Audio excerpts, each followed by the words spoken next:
Hey. Hi, guys.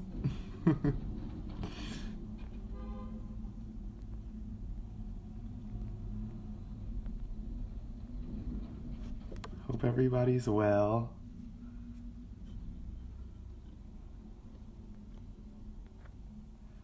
Um, Lloyd, you're on. I requested you. Hi, everybody. Gonna give a few minutes so other people can tag along. Lloyd, where are you? Don't worry about Leslie. And hi, Leslie. Yay! I'm glad you guys are excited. I do not look like a grandpa, guys. Do I look like a grandpa? This is my favorite hat. I need a haircut. I can't show the hair right now. Lloyd, where are you?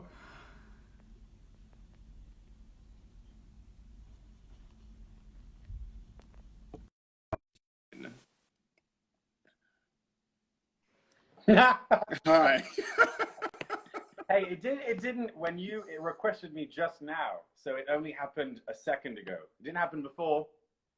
Okay, well, we're This is just like a spreading regular Saturday night, isn't it? we're spreading positivity and good energy here. So, yeah, Lloyd?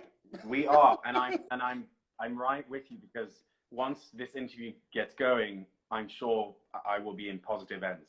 Yes, yes, I'm sure. Well, welcome everybody who's out here so far. I know a lot of people are going to join in later on, but straight out of Martha's house, a look into today's artists of the Graham Company. And today we have, yes, King Lloyd. So you already know this bit. Can you introduce yourself to everyone and tell them where you're from? My name is Lloyd Mayer, full name Lloyd Alistair Bryce Mayer, and I was born in Geneva, Switzerland, and I also lived another part of my life in the UK, and I've been living in New York for almost a decade now. So I've been Okay. around, been around. Okay. And tell us, what was Little Lloyd like? What's a look at Little Lloyd? But how little are we talking about? Um, let's say let's say maybe nine or 10.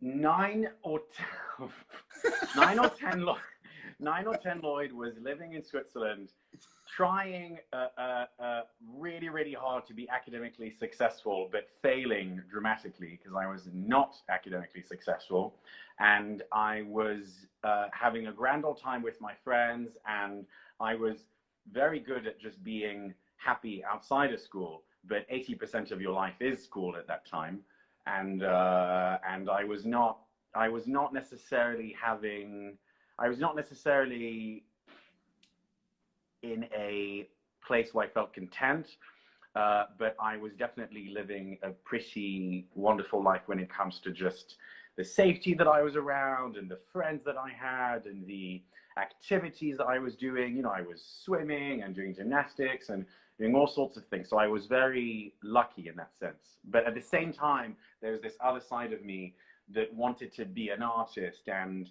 be doing drama and doing dance, and all these things were not available to me at that age. So that Uh, made it conflicting. So when did you get into dance?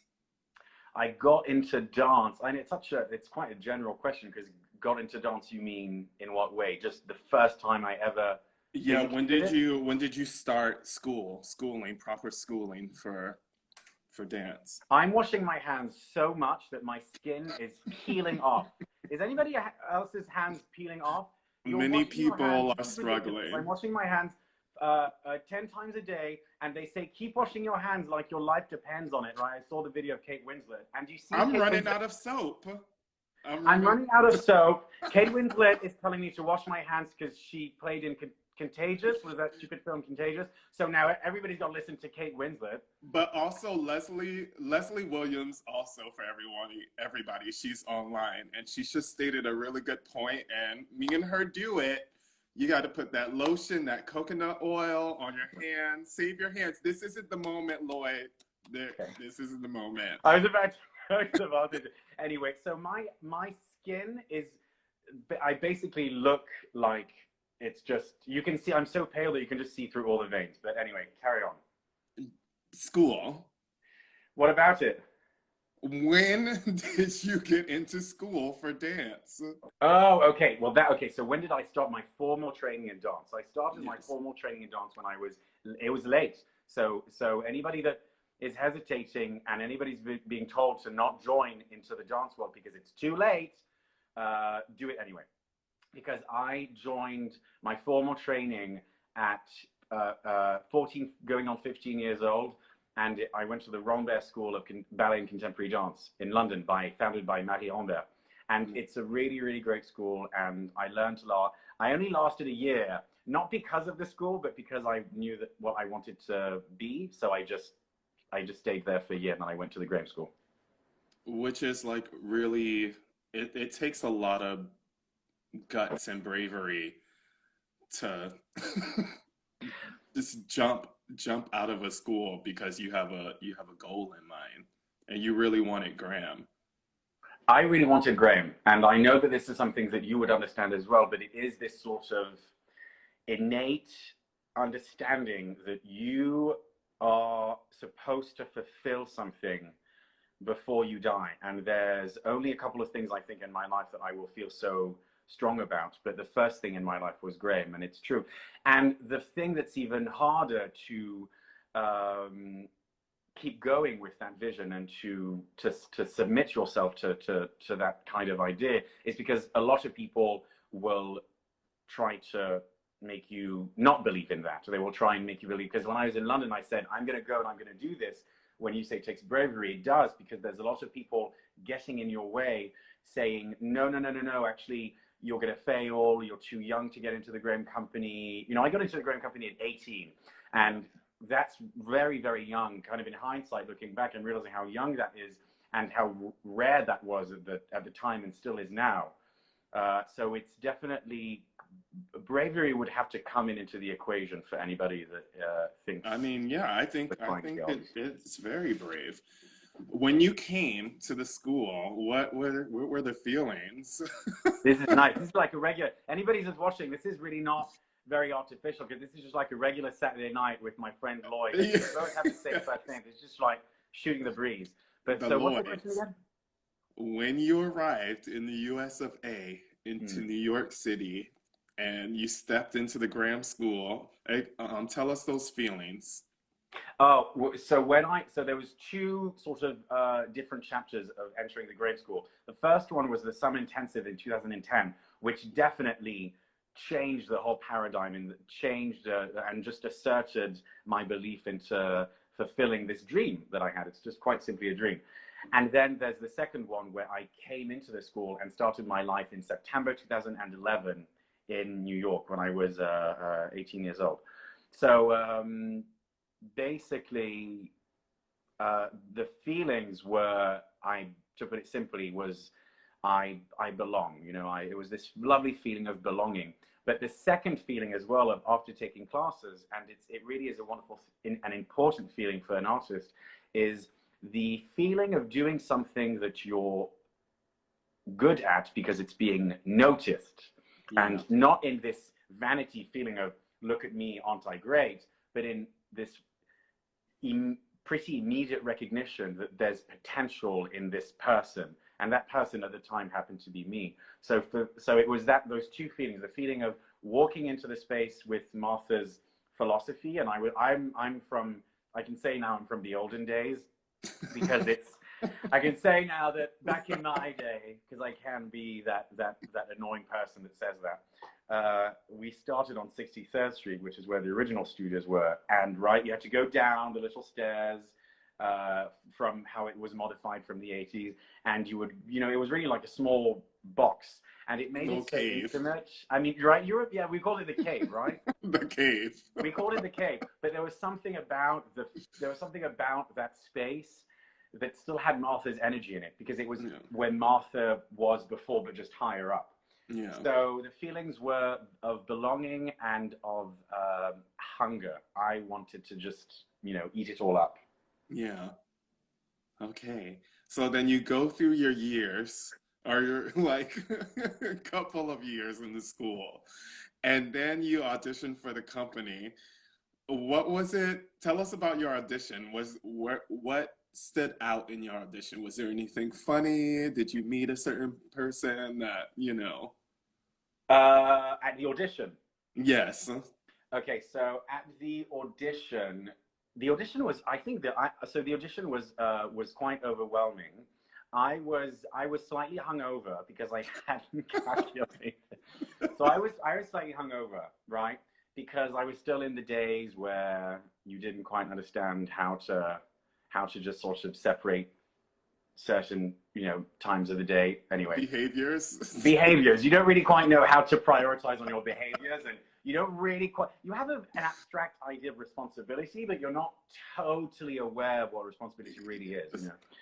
But I was sharp, right? Because I got the job. So, but so at the audition, I thought the audition was really overwhelming. It was at the Barishnikov Center.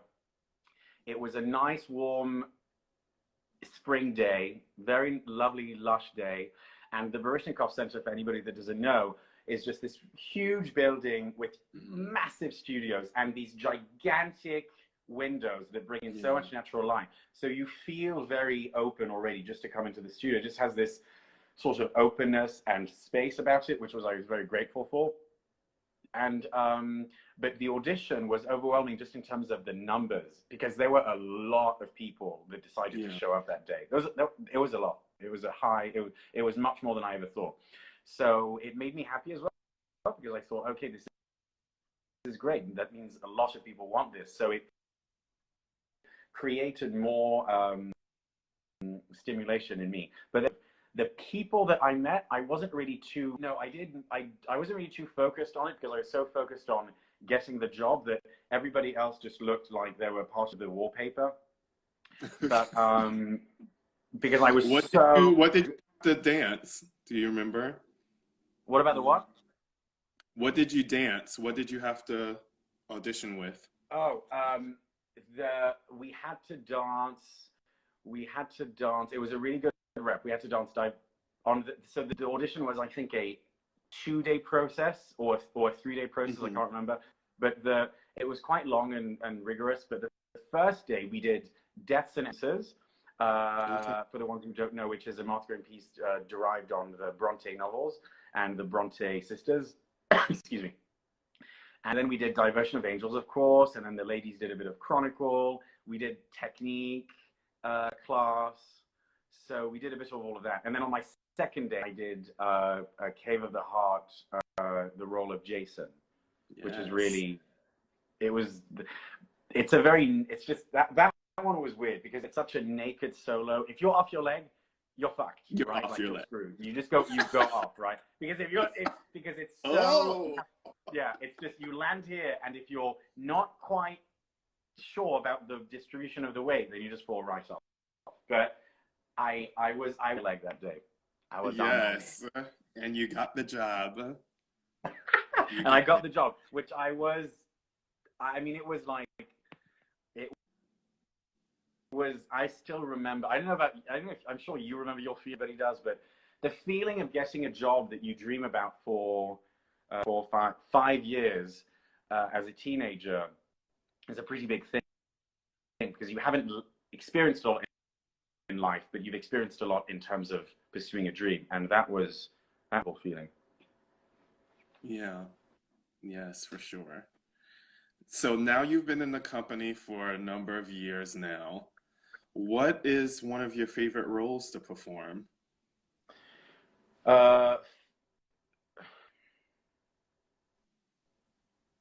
Husband, man, and spring. Okay.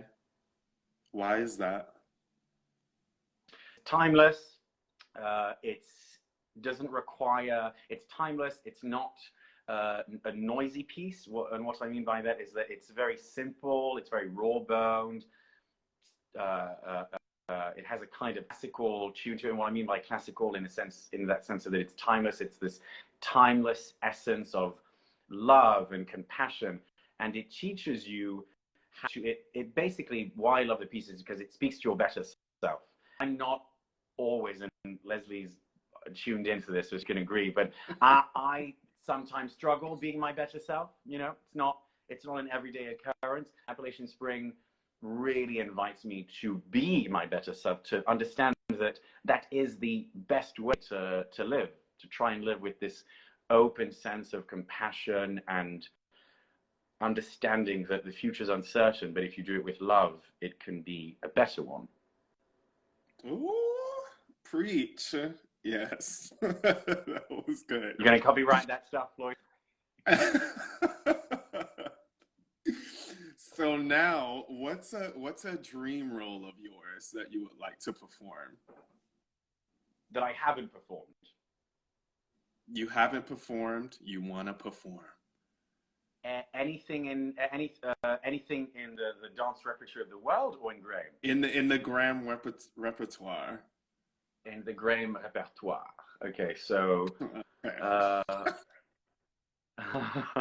Okay, wait, no, but I haven't thought about it that much. Okay, wait, because you know the world has ended, so I sort of put that aside. It is not. I think ideas of what we were hanging on to has crumbled, and we're going to have to find new ideas in order to survive in this world. But that's another. I'm going on this little sidebar there. So the roles that.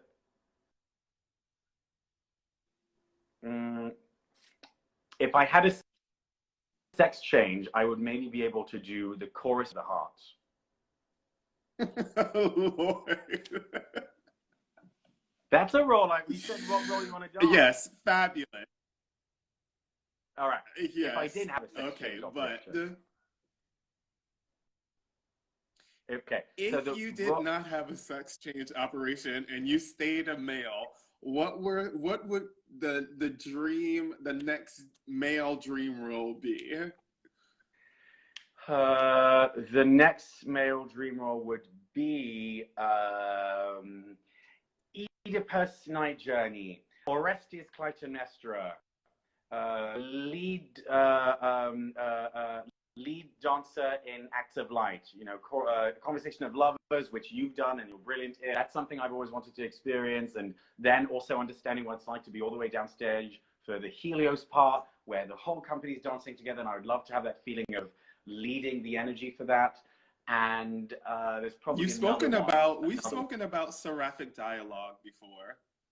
Oh, there you go. That was it. I want to do St. Michael's seraphic dialogue. That's it. That's the biggest one. Yes. But that's a legal issue. Ron, if you're listening to this, I think yes, I understand maybe that. He is. But I think Ron may be listening to all of these things going on social media. Can you imagine? Ron, if you're listening to this, I think it's time for us to dance that piece. It's time. Give it up. Give it up, boo boo. Your days are numbered. Anyways. For all of us right now, for all of us. I'm like, do I have it? This is a pause. This is an awakening for everybody to, like, I think, for people to step back, think about things, treat the world differently and each other. Yeah, I agree. I don't always think that. That's my word. Okay, so now. Okay, yeah. You can finish if you would like. No, I agree. I agree. It's such a great reminder, because I'm so impatient with myself, and there's all these things that I kind of experience. It's just it's definitely a challenge of life to experience these things when you're in a confined space, because you want to be. You say, be open to the new changes, but yet be completely confined within a physical space. And it's like, ugh. But it's a meditation challenge. It's a spiritual workout. Yeah, it's a moment.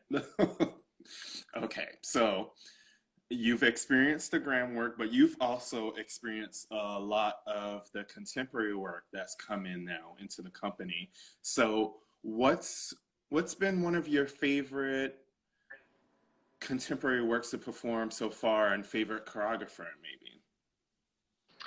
Favorite work to perform was Echo by Andonis Bonondakis, and then favorite collaboration to perform was Pam Tanowitz piece called Untitled. Is that what it's called? Untitled. Yeah. Why did you enjoy that process so far? Why did you Pam enjoy Tanowitz. that much? Sorry. Why did I enjoy the process challenge for Pam Tanowitz? Because Pam Tanowitz is, I think, and I'm not using the word in general way because in this abstract way, but she really is the coolest artist I think you could meet. Cool in a sense because she's, it's very difficult, I think, to be a choreographer and be down to earth, responsible, relaxed, but still have a specific eye. It's a hard thing because usually choreographers that are relaxed, then sometimes with my personality, they're a little bit too relaxed, and it kind of always swings. The film swings into both extremes. And Pam Tanowitz, in my experience, was this. It was the first time I was experiencing someone that, with my kind of temperament and personality and the way I like to work, she just had this incredible combination of humor, realizing that it is art, right? Mark Morris always says this. The thing that a lot of older choreographers don't realize is that these are young dancers and they don't care about it as much as you do because it's not their idea. And that is true. That is a true thing. It's not to say that then the dancer doesn't have to be of service to the choreographer, but it is this thing where there is a difference in dynamic mentally. And Pam Tanowitz has this amazing way of making you understand that we're just trying to make art. We're just trying to make art.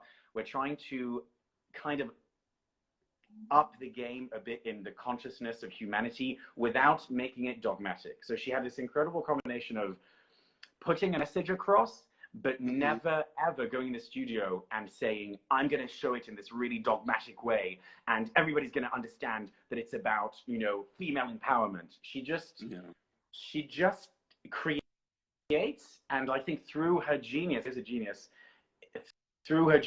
then it just comes across naturally as a message, but she doesn't put it on people. And and why I'm saying that, because in the process, I always was reminded of that. Yeah. Well, you're really, for people that don't know, Lloyd is very good with impersonations. Give us your impersonation of Pam. Give us the situation. I need a wig, but I don't have a wig, so I'll just you just have to imagine that I have a wig, but I'm gonna get a mug. We love Pam.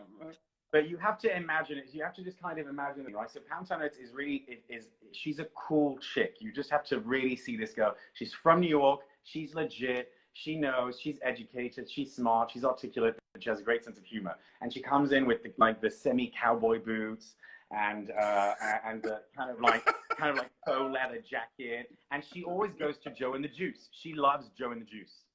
She loves Joe and the Juice, right?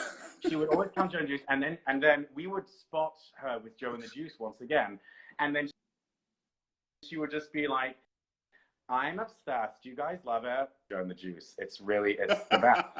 And this was her. Wait, shit. Am I cutting out? Wait. Hi, Jacob.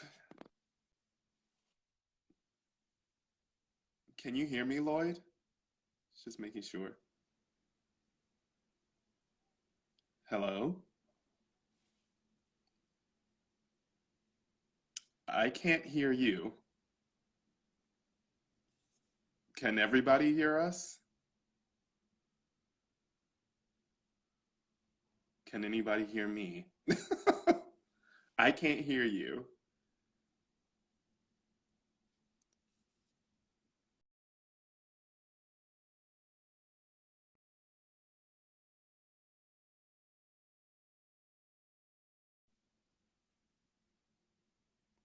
Technical difficulties. Leslie, can you hear me? Okay, they can't hear you, Lloyd. I'm gonna request you. I'm gonna request you again. Hold on, hold on.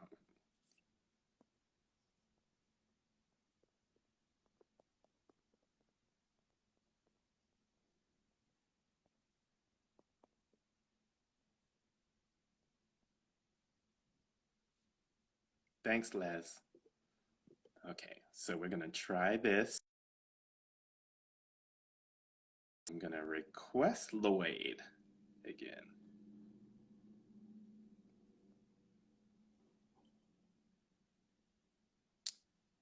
See what happens. Waiting for Lloyd Mayer. I hope you guys have been enjoying so far.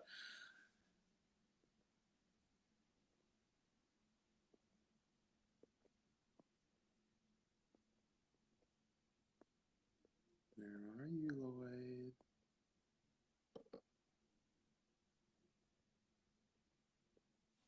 This is just the beginning, guys. We're just getting used to this technology. Lloyd, where are you? I'm requesting you.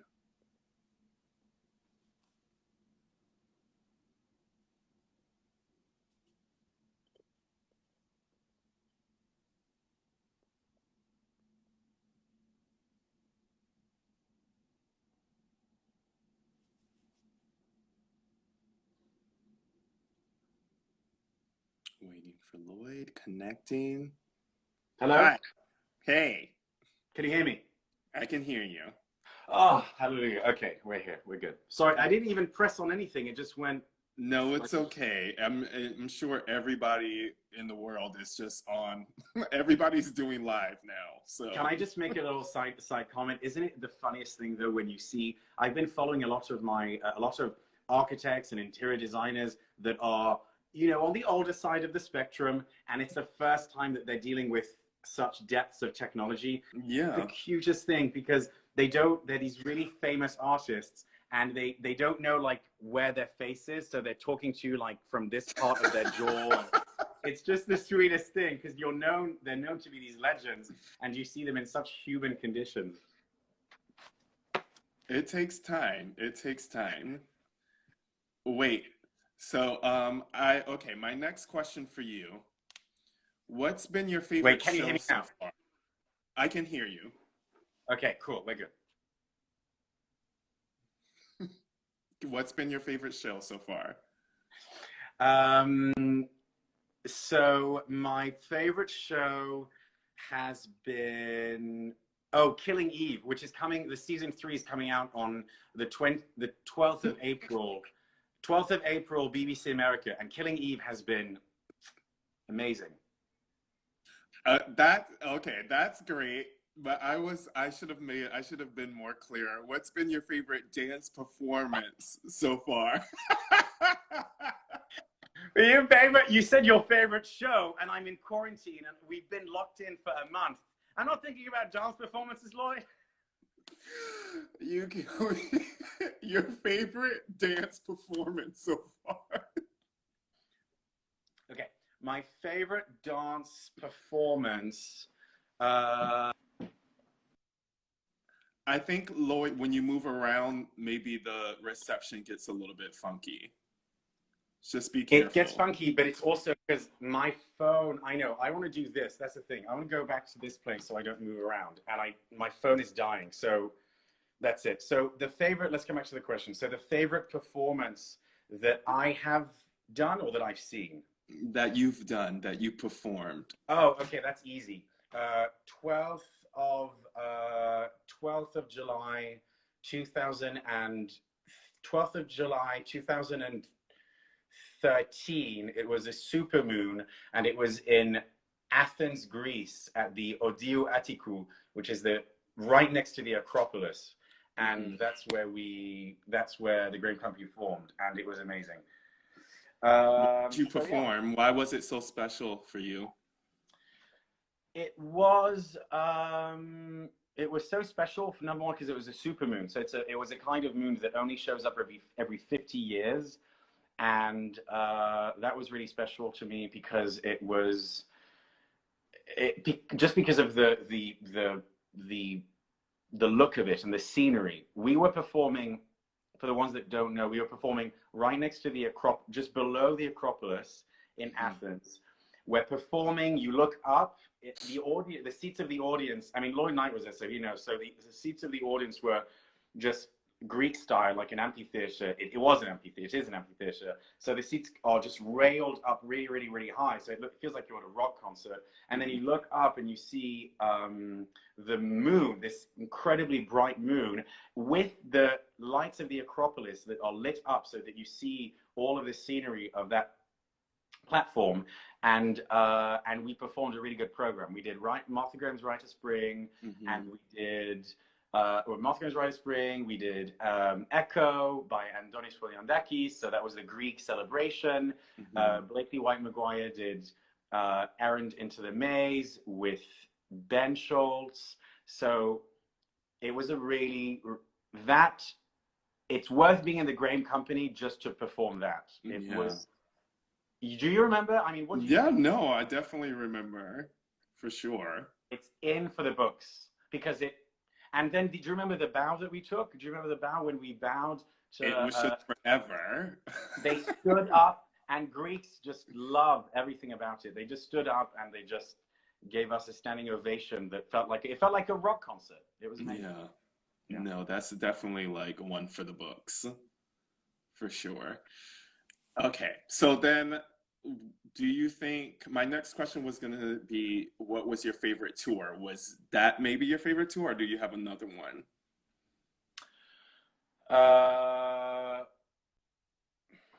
No, I think I do have a favorite tour. I think so, because there were so many, right? There were so many funny... No, we're so lucky that we get to go to all these fabulous places. We're lucky. I'm lucky enough to be even going through the Rolodex, and I'm going to use Rolodex because I'm really modern in my thinking. Okay, modern brain, you know. I'm just going through the Rolodex, and I'm thinking, how many tours have we been on to that have such vivid memories? I think that one. I think for me that tour was a pretty powerful tour because we got to see city, rural places, and to be honest, touring in Greece in the summer, it doesn't, like, for me, nothing comes close to that because we were there for quite some time. That was number one, and we went to all different destinations. It's not like we landed in Athens and then left. We really got to see Greece. Oh, yeah. And that was amazing. So that would be top of the list. Ooh, and that food, I miss that food so much. That food, but can I just say for anybody who's watching, that food is, we couldn't eat one more feta cheese salad because Greeks, that's all they eat. In the summertime, at least they will serve it to you like it's a 3-course starter. They'll just serve it to you until you're full. And Lloyd Knight, this person that is interviewing me, could not have feta for another 2 years or something. I think I took like a whole year off of feta cheese. Ying just checked in. Ying was on this tour. Lorenzo on this tour. I think all of us looked at feta cheese and just dismissed it for the next 2 years. It is just too much. We love you, but you have to back up. Okay. Well, Lloyd, what's your biggest inspiration with your art form or in life? So it cut out a bit. Your question was, what's my biggest inspiration in my art form? Yes, or in your life. What's my biggest inspiration currently? Yes. Or, I mean, maybe you can discuss maybe what it was before and how it's changed and where it is now. No, I think the one that's always been a constant, that will always remain the same, that's always been kind of, especially now, I think in these quarantine, self-isolating times, I think the one inspiration that will always be there long after we're gone, and it's nature. It's simple, but it's true, nature. Because nature's doesn't have any sex, doesn't have any social standard, doesn't have any social, economic, or stance or placement. It's what made us. It's what's going to create other species. It's just a wonderful thing that we get to be part of, and we're not doing a very good job at taking care of it, but that's the thing that's been a constant and immediate inspiration. Okay, all right. And then my last official question is, what do you have a funniest moment on stage? Oh, okay. I think honestly, that it was mortifying in the moment, but if you look at it in retrospectively speaking, I'm thinking is if I missed anything though of a moment that would be even more outrageous.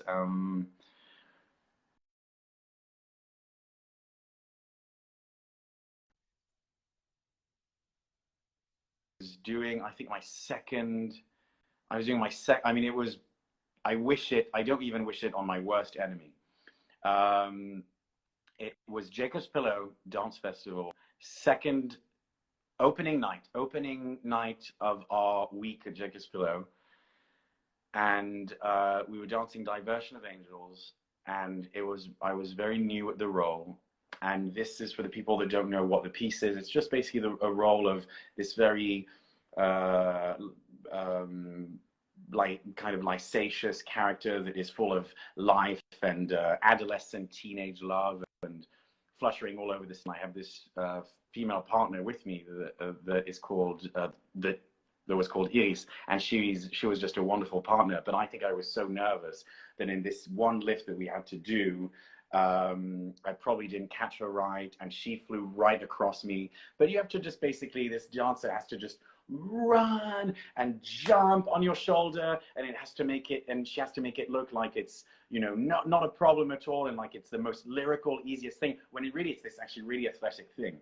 And basically, so I'm sitting there, and I don't have much power as to how to control her from going past me, because it's really kind of up to her momentum. The momentum that she puts will dictate if the lift will succeed.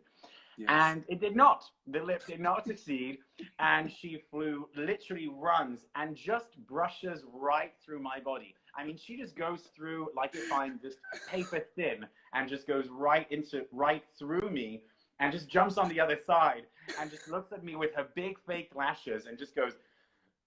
It was like as if she was in the Olympics. She just let her go.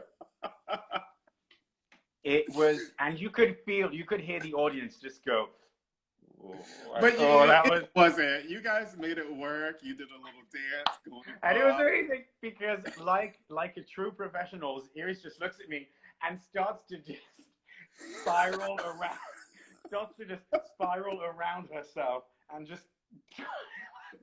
She's in this Graham Slim dress, looking like a goddess, and just starts to. And the movement was great, but you could clearly see she's making stuff up. And she and I just twirl around each other like we're back in kindergarten learning how to dance again. Ying's online. She says ballroom dancing. It was ballroom dancing. It was twirly twirl, shoulder turn, and then we got into it, and I literally I think I may have defecated. I was so nervous. That's a good one.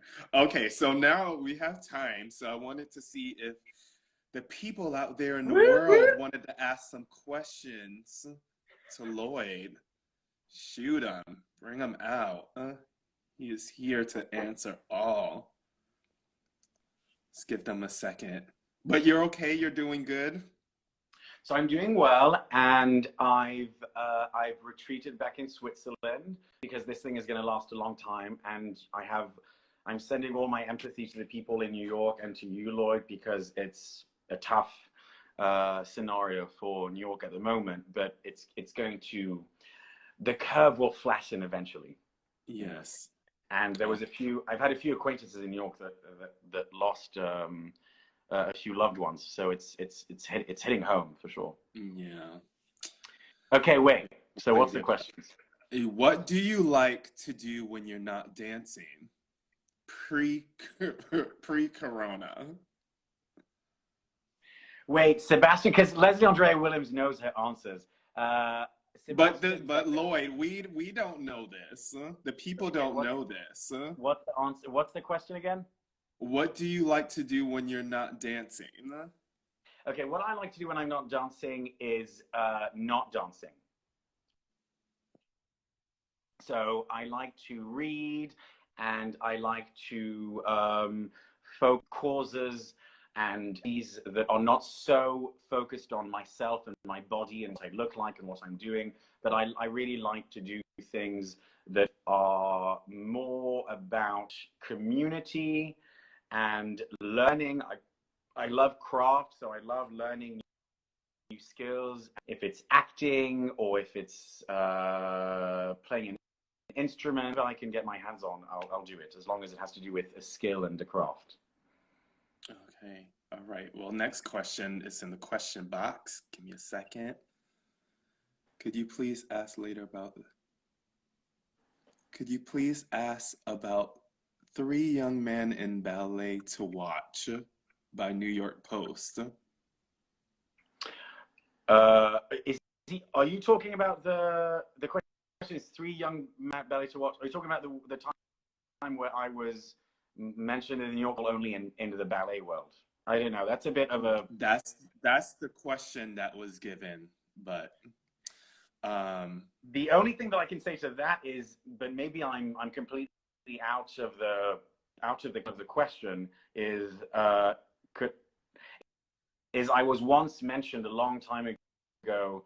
I was part of the New York Post has this Three Young Men to Watch yada yada yada in the New York dance scene, and that was me. okay, awesome. Alyssa writes, "What do you have a favorite quote?"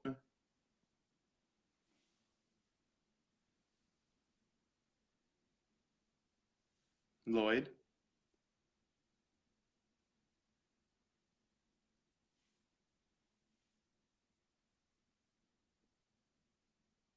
We cannot hear you. Can everybody hear me?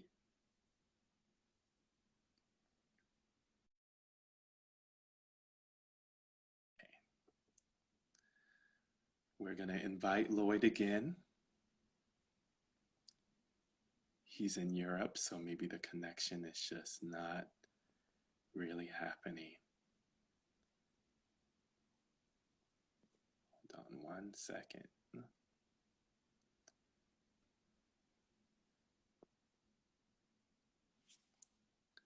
Thank you, Leslie. Yet again. There you go. Technology, it happens. Hey, hey, hey. Listen, we have It's to forgive each fine. other. Times are tough. This happens. It's real life. Do you have a favorite quote? In the name of the bee, in the name of the sun, in the name of the Alps, amen. Oh, Quote by Emily Dickinson when she visited the Swiss Alps for the first time. okay. How long have you known that quote for? 10 years. Oh, amazing. Cool, cool, cool. Does anybody have any other questions at all? Oh, Sebastian actually wrote the New York Post write-up on you. Did it help your career? Yes, it did, Sebastian. Hi, Sebastian. Good. Any press like that is going to help your career for sure. Hi, Alyssa. We have a lot of company members online. Okay, so those questions seem to have ended, but I'm gonna shoot out some flash questions at you, and you just answer. Yeah? Answer as they come. Sure. Really, really fast. You might have to censor this video now. Yes. Okay. Ready and go. Favorite song? Beethoven Symphony, Fifth Symphony. Biggest pet peeve? How do people still not understand how to recycle? True. Shower or bath?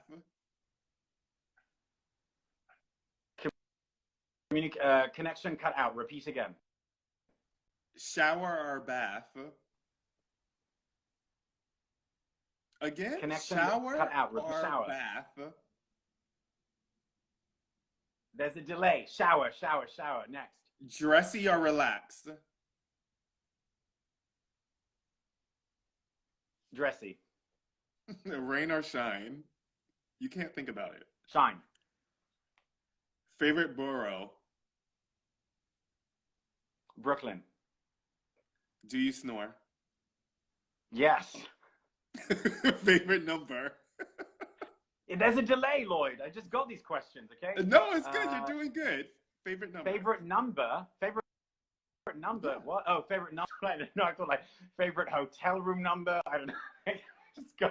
I'm left-handed. I think like that. Okay. So favorite number is 6. Favorite dessert? Tarte tatin with homemade tarte tatin with an ice cream ball next to it. Yes, ta. Yes. Coffee or tea? Tea. Favorite movie? Kill Bill Volume 1. Favorite drink? Vodka Gimlet. Pointed or flexed? Flexed. Favorite color? Sky blue. Okay, all right. That's it. There you go. All right. That's With it. the with the time difference, I think we did pretty well.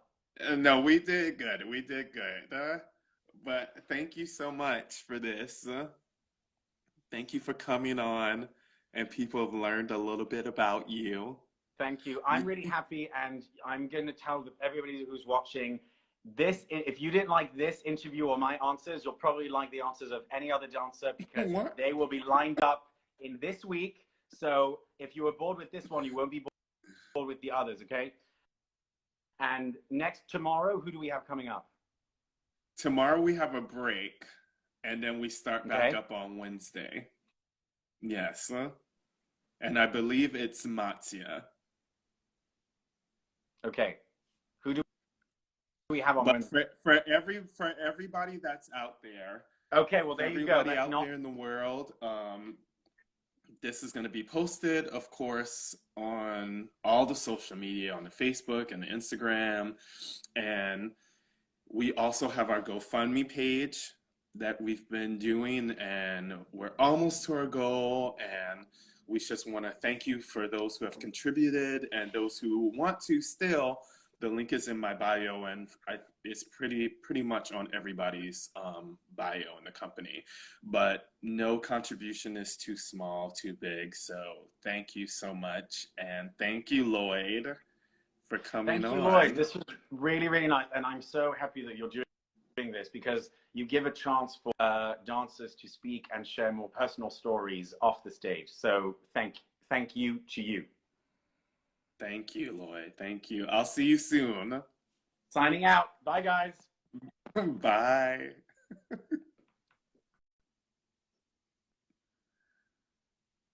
Cool, guys. Well, thank you so much. And hey, thank you so much. And I'll see you on Thursday. Tomorrow I'm teaching. So, I'll be teaching at 11 o'clock. But on Thursday, we'll pick back up. And thank you for joining. See you soon. Have a great day. And stay blessed. Bye.